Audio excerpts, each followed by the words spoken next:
Welcome back to Vintage Seal Garage. Today we're investigating a flat battery.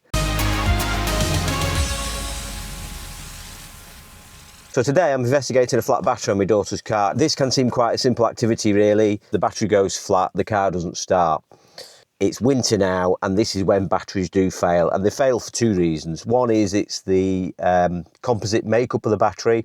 Batteries don't perform well in cold weather, so they're going to struggle more, and in cold weather you've got more demand for your car. You're more likely to be driving with your lights on, your heater on, your demisters on, and therefore when you go for a run you don't get a full charge back in your car. What my daughter did is she jumped in the car, winter, it's dark, put all the lights on, drove a couple of miles to the nearest supermarket, came out, nothing.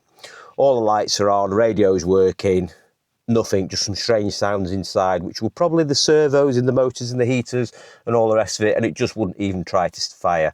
Straight away, I'm 20 miles away, I knew it's a battery, so we went and recovered it, bump started it, got it home, put it on charge, and this is why I'm talking to you now. And the other thing to really mention is that the whole idea of me doing these sort of videos is to try and save people money, because if this does turn out to be a battery, it's going to be about £80 delivered to the door and I'll replace it tomorrow.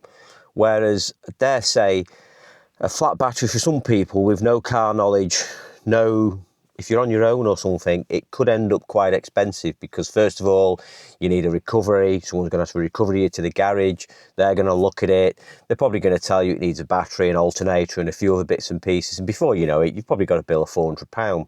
So what we did yesterday, coming back to the incident, like I say, my daughter's car, battery flat outside of the supermarket. We bump start, we get it home.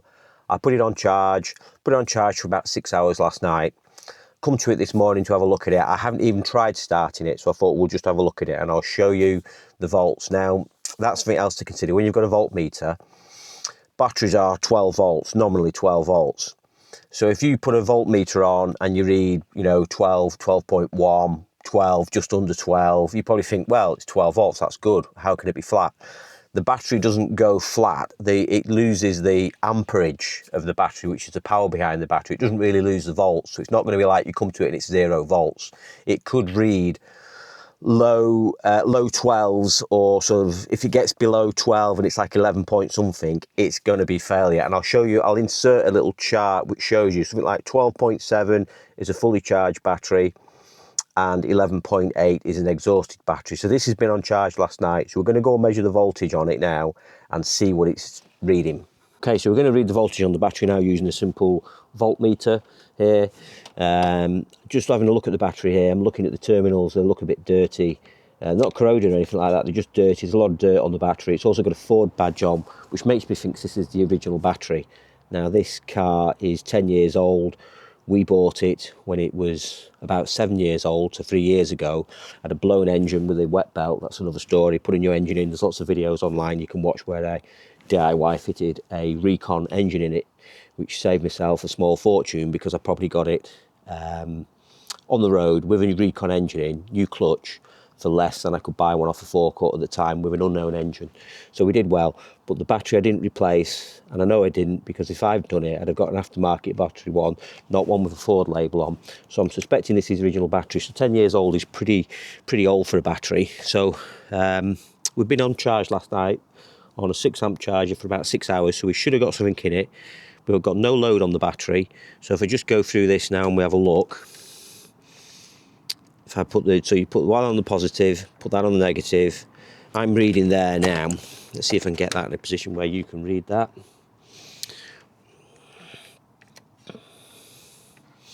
We're reading 11.84 volts.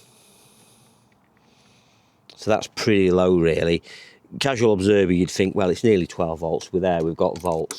But if you have a look at this, let me try and get it. Stick the probes in. Let's have a look at that there. 11.84 volts.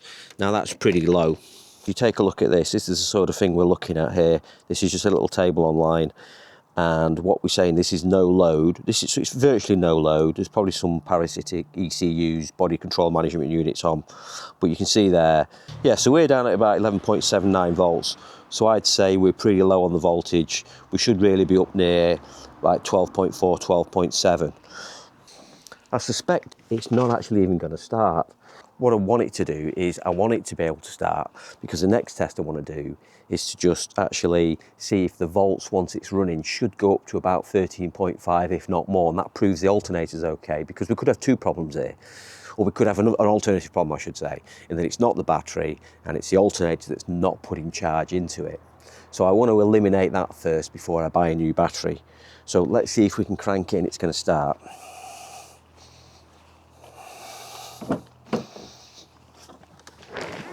Like I say, it's sort of hit and miss whether this is going to fire up, to be honest, at that sort of voltage. Well, let's see. No, nothing. So what I'm going to do, absolutely, so you can see all the lights are on the dashboard. I'm turning it, but nothing's happening. We're not even getting a click.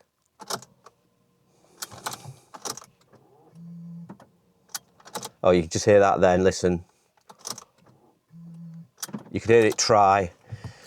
So what I'm going to do, I'm going to stick it back on charge for about 20 minutes or so, just see if I can get enough in it just to fire up, and then we'll check that alternator and see if that's working.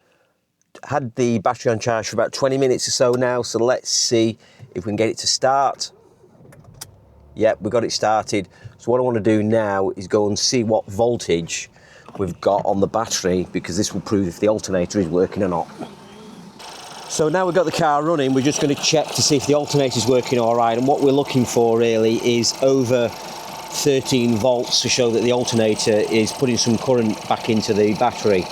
So there we go, we're on 13.3, so that would be good. So if I go and turn it off now, we should see that fall quite sharply to probably about 12.8 volts, which would appear good, but it's just, you really need to let the battery rest, and that's why when I'd left it overnight, it dropped to like about 11.8 volts.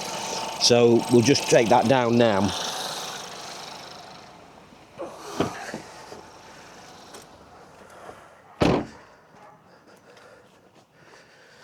So let's have a look at it now and see what we've got. So as I say, yeah, 12.7 volts, so it's falling down fast already. And I dare say if I go to try and start this now, it probably will not start. So I'm just going to try and crank it now. There, that's all I got. I got one click out of it, 2 clicks. Yeah, it's not having it. So if we check it again now, because I pulled a little bit of current out of it, we're down to 11.7. So yeah, it's pretty clear this battery's toast. Got a little quick bit of fault finding to just prove that it's the actual battery that's defective, not the alternator. The battery's probably going to be about £80, something like that, delivered. I'll fit that tomorrow, and then she should be good to go. So very lucky really, she only broke down a couple of miles from home and I was able to rescue her. And we saved a big garage bill. So that's good, and a nice cheap one, nice simple short video fix before Christmas. So thanks for watching, and see you soon. Bye.